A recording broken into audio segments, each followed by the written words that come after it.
Guys, ఇప్పుడు నేను చెప్పే ఇన్ఫర్మేషన్ కాంపిటేటివ్ ఎగ్జామ్స్లో చాలాసార్లు అడిగిన question.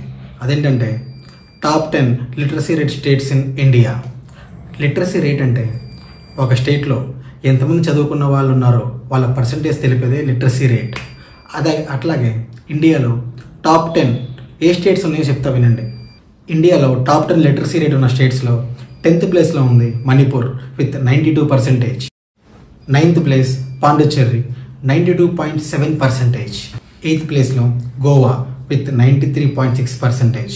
8th place Chandigarh 93.7%. 6th place Tripura 93.7%. రెండు ఈక్వల్గానే ఉంటాయి, Chandigarh and Tripura. 5th place Meghalaya 94.2%.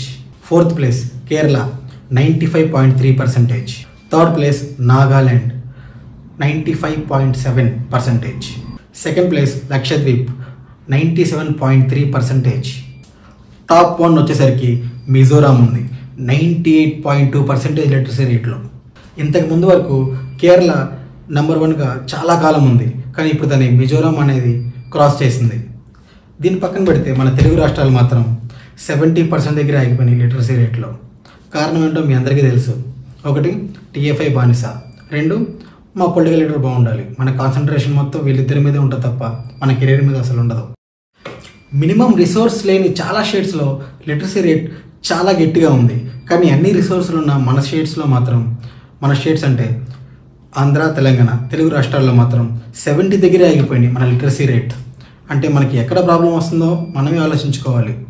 And more over one thing, మన తెలుగు రాష్ట్రాల్లో చాలా ఫ్రీబీస్ ఉన్నాయి, అంటే ఉచిత పథకాలు చదువు కోసం.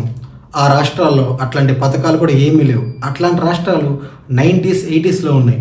అన్ని పథకాలు ఉన్న తెలుగు రాష్ట్రాలు మాత్రం 70 దగ్గర ఆగిపోయినాయి. దీనికి కారణం ఏంటి ఇందా చెప్పే కదా. దీని మీద మీరేమనుకుంటారో ఒక చిన్న కామెంట్ చేయండి.